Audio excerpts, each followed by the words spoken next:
മറയേണ്ടതോർത്ത്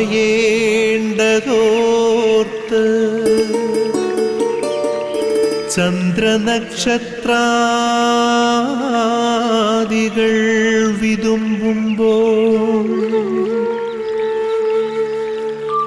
മാറ്റമില്ലാതെങ്ങും വിരാജിക്കും ദൈവമേ, അങ്ങയെ വാഴ്ത്തുന്നു ഞങ്ങൾ. ഉദിച്ചെങ്ങും പ്രഭതൂകും പാരിലെ സൂര്യരശ്മിയേക്കാൾ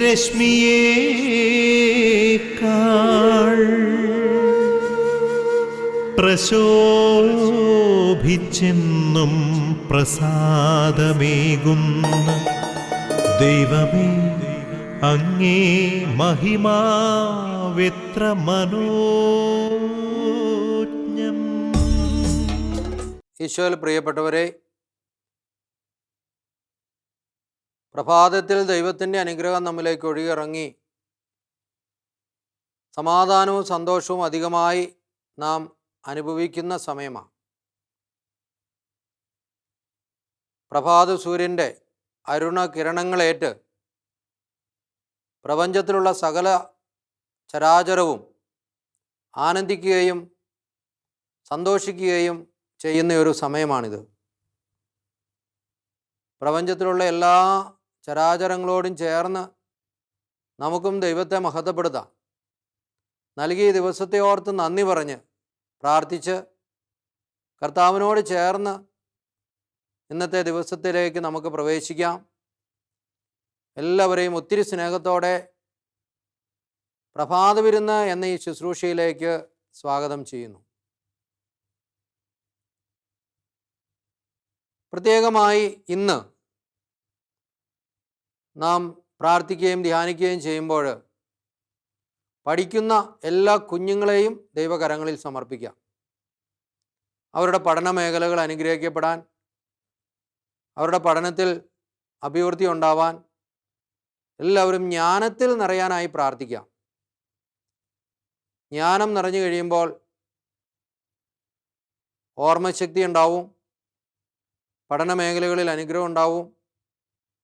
അപ്പോൾ പഠിക്കുന്ന എല്ലാ കുഞ്ഞുങ്ങളെയും പ്രത്യേകമായിട്ട് നമുക്ക് ഓർത്ത് ദൈവസന്നിധിയിൽ ഇന്ന് സമർപ്പിക്കാം. അതുപോലെ തന്നെ പരിശുദ്ധ അമ്മയുടെ പ്രത്യേക മധ്യസ്ഥത നമ്മുടെ ഈ ശുശ്രൂഷയിലുണ്ട്. അമ്മയോട് ചേർന്ന് നമുക്ക് പ്രാർത്ഥിക്കാം, നമ്മുടെ എല്ലാ നിയോഗങ്ങളെയും സമർപ്പിക്കാം. പ്രഭാത വിരുന്ന് എന്ന ഈ ശുശ്രൂഷയെ പ്രത്യേകമായിട്ട് അമ്മയുടെ മധ്യസ്ഥത്തിന് സമർപ്പിച്ച് നമുക്കെല്ലാവർക്കും ചേർന്ന് പ്രാർത്ഥിക്കാം. നന്മ നിറഞ്ഞ മറിയമേ സുസ്തി, കർത്താവ് അങ്ങയോടുകൂടെ സ്ത്രീകളിൽ അങ്ങ് അനുഗ്രഹിക്കപ്പെട്ടവളാകുന്നു.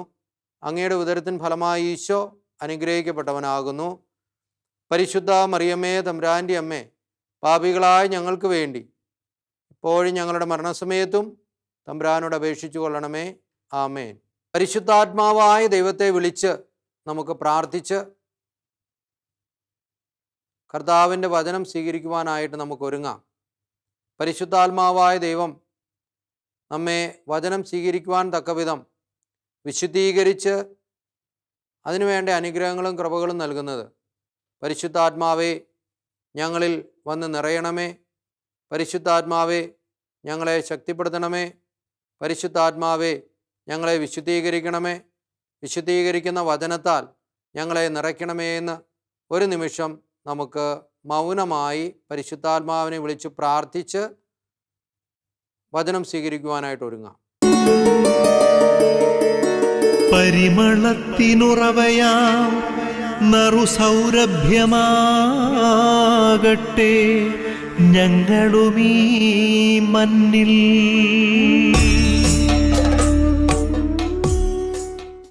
പ്രഭാഷകന്റെ പുസ്തകം 21 അധ്യായം 2 തിരുവചനം. പ്രഭാഷകന്റെ പുസ്തകം 21 അധ്യായം 2 തിരുവചനം. സർപ്പത്തിൽ നിന്നെന്ന പോലെ പാപത്തിൽ നിന്ന് ഓടി അകലുക. അടുത്തു ചെന്നാൽ അത് കടിക്കും. അതിൻ്റെ പല്ലുകൾ സിംഹത്തിൻ്റെ പല്ലുകളാണ്. അത് ജീവൻ അപഹരിക്കും. സർപ്പത്തിൽ നിന്നെന്ന പോലെ പാപത്തിൽ നിന്ന് ഓടി അകലുക. അടുത്തു ചെന്നാൽ അത് കടിക്കും. അതിൻ്റെ പല്ലുകൾ സിംഹത്തിൻ്റേതുപോലെയുള്ള പല്ലുകളാണ്. നമ്മുടെ ജീവിതത്തെ നശിപ്പിക്കുന്ന ഒരു മേഖലയെക്കുറിച്ച് വചനം നമ്മെ പഠിപ്പിക്കുക. പാപത്തിൽ നിന്നും ഓടി അകലുക, തിന്മയിൽ നിന്നും ഓടി അകലുക. എങ്ങനെയാണ് നമ്മൾ ഓടേണ്ടത്? സർപ്പത്തിൽ നിന്നെന്ന പോലെ അതിൽ നിന്ന് ഓടണം. കാരണം ഈ തിന്മ നിറഞ്ഞ ഈ ലോകത്തിൽ നന്മയ്ക്ക് മങ്ങലേറ്റുകൊണ്ടിരിക്കുക. എന്നാൽ നന്മ ഒരിക്കലും ക്ഷയിച്ചു പോകുന്നില്ല. നിത്യമായും നന്മ നിലനിൽക്കുന്നുണ്ട്. തിന്മ കടന്നു വരുന്ന തിന്മയുടെ ഒരു പ്രഭാവം കുറച്ച് സമയത്തേക്കൊക്കെ കാണിക്കുന്നു, അത് അപ്രത്യക്ഷമാകുന്നു. എന്നാൽ നന്മയൊരിക്കലും എടുത്തു മാറ്റപ്പെടുന്നില്ല, അത് നിത്യമായും അവിടെ തന്നെ നിലനിൽക്കുകയാണ്.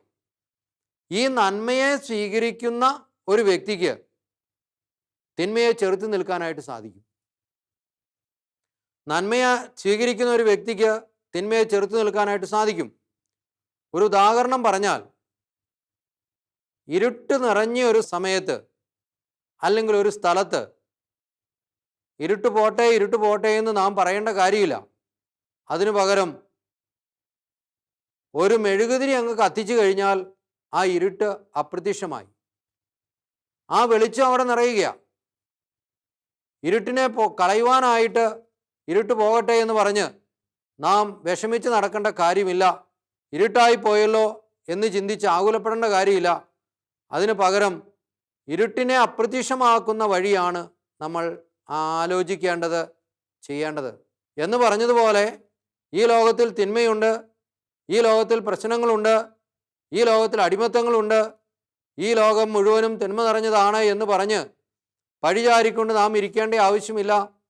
വചനം പഠിപ്പിക്കുക, സർപ്പത്തിൽ നിന്നെന്ന പോലെ തിന്മയിൽ നിന്നും നീ അകന്നു നിൽക്കുക. വേറെ ഒന്നും ചെയ്യേണ്ട. സർപ്പത്തിൽ നിന്നെന്ന പോലെ തിന്മയിൽ നിന്ന് അകന്നു നിൽക്ക്. അതിനുള്ള സ്വാതന്ത്ര്യം കർത്താവ് നമുക്ക് നൽകിയിട്ടുണ്ട്. തിന്മയോട് ചേർന്ന് നിൽക്കാൻ പോകുമ്പോഴാണ് ആ തിന്മയുടെ സ്വാധീനം നമ്മിൽ കടന്നു വന്ന് അത് നമ്മളെ ആക്രമിക്കുന്നത്. എന്നാൽ തിന്മയിൽ നിന്ന് അകന്നു നിൽക്കുന്ന ഒരു മനസ്സും ഹൃദയവും ഉണ്ടെങ്കിൽ എപ്പോഴും നമുക്ക് ശാശ്വതമായ സമാധാനവും സന്തോഷവും കൈവരും. അതിനെക്കുറിച്ച് വീണ്ടും പ്രഭാഷകന്റെ പുസ്തകത്തിൽ തന്നെ ഇപ്രകാരം പഠിപ്പിക്കുന്നുണ്ട്. 3-ാം തിരുവചനത്തിൽ, നിയമലംഘനം ഇരുവായ്ത്തല വാൾ പോലെയാണ്, അതുണ്ടാക്കുന്ന മുറിവുകൾ ഉണങ്ങുകയില്ല. അപ്പോൾ നിയമത്തെ ലംഘിക്കുന്നവർക്കാണ് അപകടം സംഭവിക്കുന്നത്. അതിനെക്കുറിച്ച് നമുക്ക് മനസ്സിലാക്കാനായിട്ട് സാധിക്കും. ആദി മാതാപിതാക്കന്മാരോട് ദൈവമായ കർത്താവ് എല്ലാം സൃഷ്ടിച്ച് അവർക്ക് വേണ്ടതെല്ലാം നൽകിയതിന് ശേഷം അവരോട് ഒരു കാര്യം പറഞ്ഞായിരുന്നു, നിങ്ങൾ ഒരൊറ്റ കാര്യം മാത്രം ചെയ്യരുത് എന്ന് പറഞ്ഞു. അതൊരു നിയമമായി, ഉടമ്പടിയായി അവർക്ക് കൊടുക്കുകയാണ്. എന്നാൽ അവിടെ എന്ത് സംഭവിച്ചു? എന്ത് ചെയ്യരുതെന്ന് ദൈവമായ കർത്താവ് പറഞ്ഞോ അതവർ ചെയ്തു. ആ നിയമത്തെ അവർ മറികടന്നു. ആ നിയമത്തിൻ്റെ മുകളിലാണ് എന്ന് അവർ ഭാവിച്ചു. അതോടുകൂടി അവർക്കുണ്ടായിരുന്ന ആനന്ദം നഷ്ടപ്പെട്ടു, സന്തോഷം നഷ്ടപ്പെട്ടു, സമാധാനം നഷ്ടപ്പെട്ടു. അവർ കരയാൻ തുടങ്ങിയ, അവർ ഓടി ഒളിക്കാൻ തുടങ്ങിയ. പ്രിയപ്പെട്ടവരെ, ദൈവ സാന്നിധ്യത്തിൽ നിന്നും ഓടി ഒളിക്കുന്നവരായി തീരുകയാണ്. സർപ്പത്തിൽ നിന്നും ഓടി അകലേണ്ട, അതായത് സർപ്പത്തിൽ നിന്ന് എന്ന പോലെ തിന്മയിൽ നിന്ന്, പാപത്തിൽ നിന്ന് ഓടി അകലേണ്ട മനുഷ്യൻ ദൈവത്തിൽ നിന്ന് ഓടി അകലുകയാണ്, ദൈവത്തിൽ നിന്ന് മറഞ്ഞിരിക്കുക. കാരണം എന്താണ്? തിന്മയുടെ സ്വാധീനം. ആ തിന്മ കടന്നു വന്നതുകൊണ്ട് അവർക്ക് ഭയം ഉള്ളിൽ കടന്നു വരികയാണ്. ഭയം കടന്നു വന്നു, ദൈവത്തിൽ നിന്ന് അകലുന്നു. അപ്പോൾ ഇന്ന് ദൈവമായ കർത്താവ് നമ്മോട് പറയുന്ന മറ്റൊന്നുമല്ല, ഈ ലോകത്തിൻ്റെ തിന്മകളിൽ നിന്നും നാം ഓടി അകലണം. ഈ ലോകത്തിൽ തിന്മകളുണ്ട്. ആ തിന്മകളോട് കൂട്ടിച്ചേരേണ്ടവരല്ല നമ്മൾ. മറിച്ച് തിന്മകളുടെ മേലും അധികാരമുള്ള ദൈവത്തോട് കൂട്ടിച്ചേരേണ്ടവരാ. അതിനു വേണ്ടിയിട്ടുള്ള ഒരു വിളിയാണ് കർത്താവ് നമുക്ക് എല്ലാവർക്കും നൽകിയിരിക്കുന്നത്. അതേതു സാഹചര്യങ്ങളിലാണെങ്കിലും, നമ്മുടെ കൂട്ടുകെട്ടുകളാവാം, നമ്മുടെ വ്യക്തിബന്ധങ്ങളാവാം, എന്തുമായിക്കൊള്ളട്ടെ, എന്നെ ദൈവം ആഗ്രഹിക്കാത്ത വഴിയിലൂടെ നടക്കാനായിട്ട് ഞാൻ ഒരിക്കലും ആഗ്രഹിക്കുന്നില്ല എന്നൊരു ചിന്തയും മനോഭാവവും നമുക്കുണ്ടായിരിക്കട്ടെ. പരിശുദ്ധ വചനം പ്രത്യേകമായിട്ട് ഇതിനെക്കുറിച്ച് പഠിപ്പിക്കുന്നുണ്ട്. റോമാക്കാർക്ക് എഴുതിയ ലേഖനം 12-ാം അധ്യായം 1 മുതലുള്ള തിരുവചനങ്ങളിൽ കൃത്യമായി പറയുന്നുണ്ട്, ആകയാൽ സഹോദരരെ, ദൈവത്തിൻ്റെ കാരുണ്യം അനുസ്മരിച്ചുകൊണ്ട് ഞാൻ നിങ്ങളോട് അപേക്ഷിക്കുന്നു, നിങ്ങളുടെ ശരീരങ്ങളെ വിശുദ്ധവും ദൈവത്തിന് പ്രീതികരവുമായ സജീവ ബലിയായി നിങ്ങൾ സമർപ്പിക്കണം. ഇതായിരിക്കണം നിങ്ങളുടെ യഥാർത്ഥമായ ആരാധന. അപ്പോൾ വചനം പറയുന്ന ഇപ്രകാരമാണ്, സഹോദരരെ, ദൈവത്തിൻ്റെ കാരുണ്യം അനുസ്മരിച്ചുകൊണ്ട് ഞാൻ നിങ്ങളോട് അപേക്ഷിക്കുന്നു, നിങ്ങളുടെ ജീവിതങ്ങളെ വിശുദ്ധമായ ഒരു ബലിയായി കർത്താവിന് സമർപ്പിക്കണം. അതിനെക്കുറിച്ച് പറയുന്ന ഇതാണ്, നിങ്ങളുടെ ശരീരങ്ങളെ വിശുദ്ധവും ദൈവത്തിന് പ്രീതികരവുമായ സജീവ ബലിയായി സമർപ്പിക്കുവിൻ. ഇതായിരിക്കണം നിങ്ങളുടെ ആരാധന എന്ന്. അപ്പോൾ ഒരു ആരാധനയെക്കുറിച്ച് പറയുകയാണ്, ദൈവാരാധനയെക്കുറിച്ച് പറയുകയാണ്. നമ്മുടെ ശരീരങ്ങളെ, നമ്മുടെ ജീവിതങ്ങളെ നമ്മൾ ദൈവത്തിനൊരു ബലിയായിട്ട് അർപ്പിക്കുന്നതാണ് യഥാർത്ഥത്തിലുള്ള ആരാധന. എൻ്റെ ജീവിതത്തെ ദൈവത്തിന് ബലിയായി അർപ്പിക്കുമ്പോൾ എൻ്റെ ജീവിതത്തിലുള്ള എല്ലാ തിന്മകളിൽ നിന്നും മോചനവും എല്ലാ അടിമത്തങ്ങളിൽ നിന്നുള്ള സംരക്ഷണവും വിടുതലും സ്വീകരിക്കുവാനായിട്ട് സാധിക്കും എന്ന ബോധ്യം നമ്മിൽ നിറയണം. അത് നമ്മെ സന്തോഷത്തിലേക്ക് നയിക്കും. അപ്പോൾ പ്രിയപ്പെട്ടവരെ, സർപ്പത്തിൽ നിന്നെന്ന പോലെ പാപത്തിൽ നിന്ന് ഓടിയകന്ന് പുണ്യത്തിലേക്ക് വളരാൻ ഈശോ നമ്മെ ഇന്ന് വിളിക്കുകയാണ്. പുണ്യമാർഗത്തിൽ ചരിക്കുവാൻ നമ്മളിലെ എല്ലാ അഹംഭാവ ചിന്തകളും അഹങ്കാര ചിന്തകളും വിട്ടുകളഞ്ഞിട്ട് യേശുവിനോട് ചേർന്ന് നിന്ന് പുണ്യത്തിൽ വളരുവാൻ തക്കവിധം ഈശോയെ ഞങ്ങളെ അനുഗ്രഹിക്കണമേ എന്ന് പ്രാർത്ഥിക്കാം.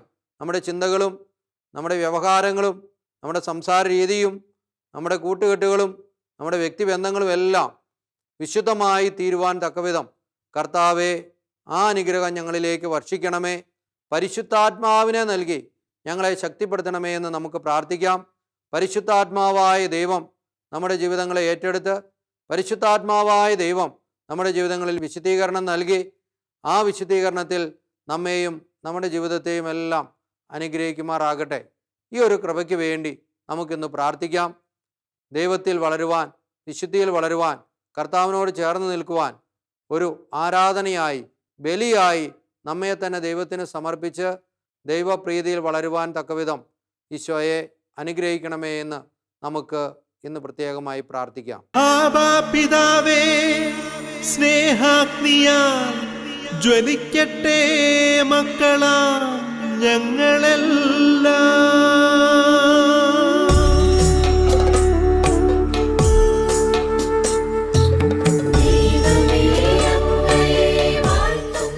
കരങ്ങൾ കൂപ്പി കണ്ണുകളടച്ച് പ്രത്യേകമായി ഒരിക്കൽ കൂടി നമ്മുടെ നിയോഗങ്ങളെല്ലാം സമർപ്പിച്ച് പ്രാർത്ഥിക്കാം. പ്രത്യേകമായി ഇന്നത്തെ നിയോഗം പഠിച്ചുകൊണ്ടിരിക്കുന്ന എല്ലാ കുട്ടികളെയും പ്രത്യേകമായിട്ട് ഈശോയ്ക്ക് സമർപ്പിച്ച് പ്രാർത്ഥിക്കാം.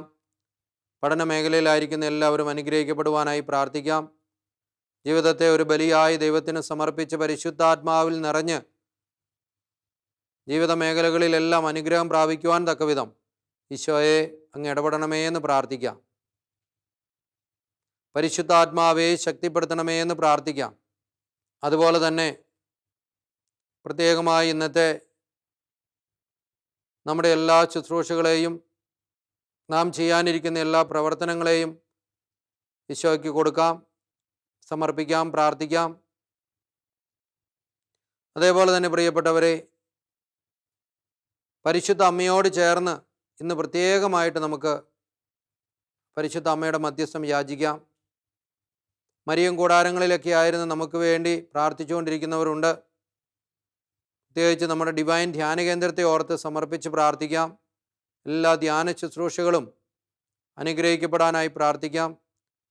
ഗുഡ്നസ് ചാനലിനെ പ്രത്യേകം ഓർത്ത് സമർപ്പിക്കാം. ഈ ചാനലിലൂടെ നമ്മൾ ഈ ശുശ്രൂഷയിൽ പങ്കെടുക്കുമ്പോൾ ഈശോയെ ഗുഡ്നസ് ചാനലിനെ, ഇതിൻ്റെ വിവിധ ശുശ്രൂഷ മേഖലകളെ, ശുശ്രൂഷ ചെയ്യുന്നവരെ എല്ലാം അനുഗ്രഹിക്കണേ. അതിനുവേണ്ടി പ്രാർത്ഥനയിലായിരിക്കുന്ന മരിയം കൂടാരങ്ങളിലായിരിക്കുന്നവരോട് ചേർന്ന് നമുക്കും പ്രാർത്ഥിക്കാം. സാധിക്കുമെങ്കിൽ ഇന്നൊരു ജപമാലയോ ഒരു കുരിശിൻ്റെ വഴിയോ ഏതെങ്കിലുമൊക്കെ ചെറിയ ചെറിയ ത്യാഗങ്ങൾ ചെയ്തുകൊണ്ട് ഇന്ന് യോഗങ്ങൾക്കായി ഇന്ന് നമുക്ക് സമർപ്പിക്കാം. സകല വിശുദ്ധരുടെയും സകല മാലാഖമാരുടെയും പ്രത്യേകമായിട്ടുള്ള പ്രാർത്ഥന സഹായം നമുക്ക് യാചിക്കാം. പ്രത്യേകിച്ച് നമ്മുടെ പേരിൻ്റെ കാരണഭൂതരായ വിശുദ്ധരെ ഓർക്കാം. അവരുടെ വിശുദ്ധിയുടെ പാതയിൽ ചരിക്കുവാൻ തക്കവിധം ഈശോയെ അനുഗ്രഹിക്കണമേ എന്ന് പ്രാർത്ഥിക്കാം. അതുപോലെ തന്നെ നമ്മുടെ ഇടവകയുടെ മധ്യസ്ഥന്മാരുടെ പ്രത്യേകമായിട്ടുള്ള പ്രാർത്ഥനാ സഹായം നമുക്ക് യാചിക്കാം. എല്ലാ പ്രാർത്ഥനകളും ദൈവസന്നിധിയിലേക്ക് സമർപ്പിച്ചുകൊണ്ട് നമുക്ക് പ്രത്യേകമായി ഈശോയുടെ ആശീർവാദത്തിനായിട്ട് ഒരുങ്ങാം.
പെറ്റമ്മ മറന്നാലും മറക്കാത്ത സ്നേഹമേ, ക്രൂശിതനായവനേ, നീ എന്നാശ്രയം. എല്ലാരും എന്നെ പിരിഞ്ഞപ്പോൾ, ആലംബമില്ലാതലഞ്ഞപ്പോൾ, ഒറ്റയ്ക്കിരുന്നു കരഞ്ഞപ്പോൾ, നീ എൻ്റെ ആശ്വാസധാരയായി വന്നു.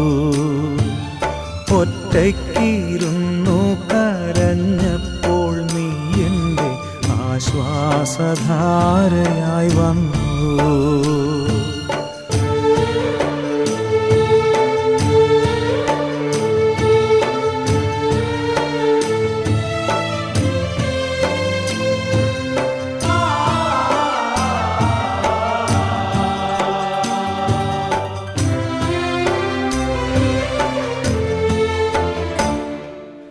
എൻ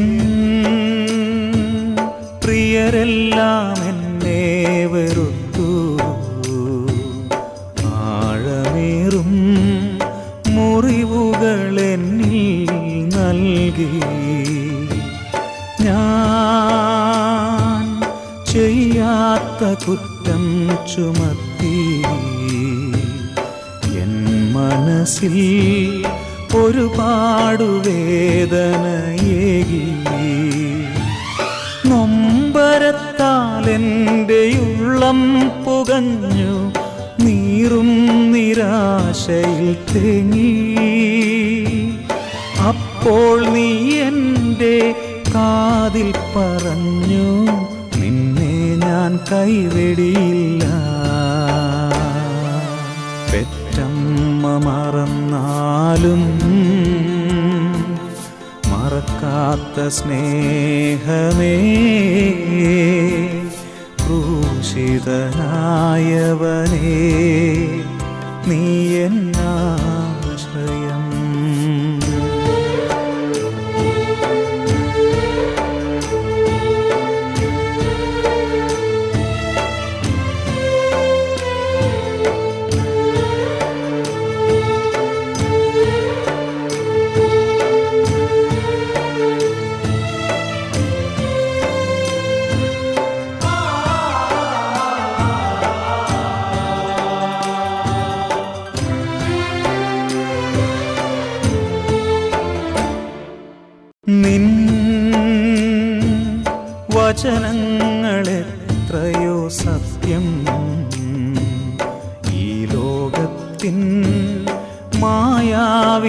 പ്രയാസങ്ങൾ വ്യർത്ഥം. ഞാൻ നിന്നോടു ചേരട്ടെ നാഥ, നീയാണല്ലോ എന്നെ മറക്കാത്ത സ്നേഹം. തോരാത്ത കണ്ണീരുമായ്ക്കും യേശുവിൻ കുരിശോടു ചേർന്നു ഞാൻ നിന്നു. അപ്പോൾ അവൻ എന്നെ വാരിപ്പുണർന്നു, വാത്സല്യ ചുംബനമേകി. അപ്പോൾ അവൻ എന്നെ വാരിപ്പുണർന്നു, വാത്സല്യ ചുംബനമേകി.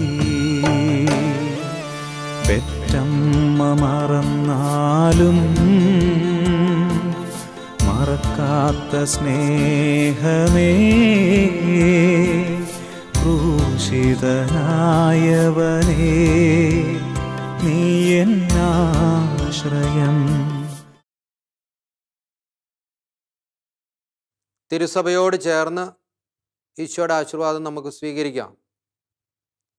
മാർപ്പാപ്പയോട്, കർദിനാളന്മാരോട്, എല്ലാ മെത്രാന്മാരോടും, വൈദികരോടും, സന്യസ്തരോടും സമർപ്പിതരോടും ചേർന്ന് ഈശോയുടെ ആശീർവാദം നമുക്ക് സ്വീകരിക്കാം. നമ്മുടെ കർത്താവായ ഈശോമിശിഹായുടെ കൃപയും പിതാവായ ദൈവത്തിൻ്റെ സ്നേഹം പരിശുദ്ധാത്മാവിൻ്റെ സഹവാസം നാം എല്ലാവരുടെയും കൂടെ ഉണ്ടായിരിക്കട്ടെ, ഇപ്പോഴും എപ്പോഴും എന്നേക്കും. ആമേൻ. അനുഗ്രഹത്തിൻ്റെ ഒരു ദിവസം എല്ലാവർക്കും ആശംസിക്കുന്നു. ഈശോ എല്ലാവരെയും അനുഗ്രഹിക്കട്ടെ.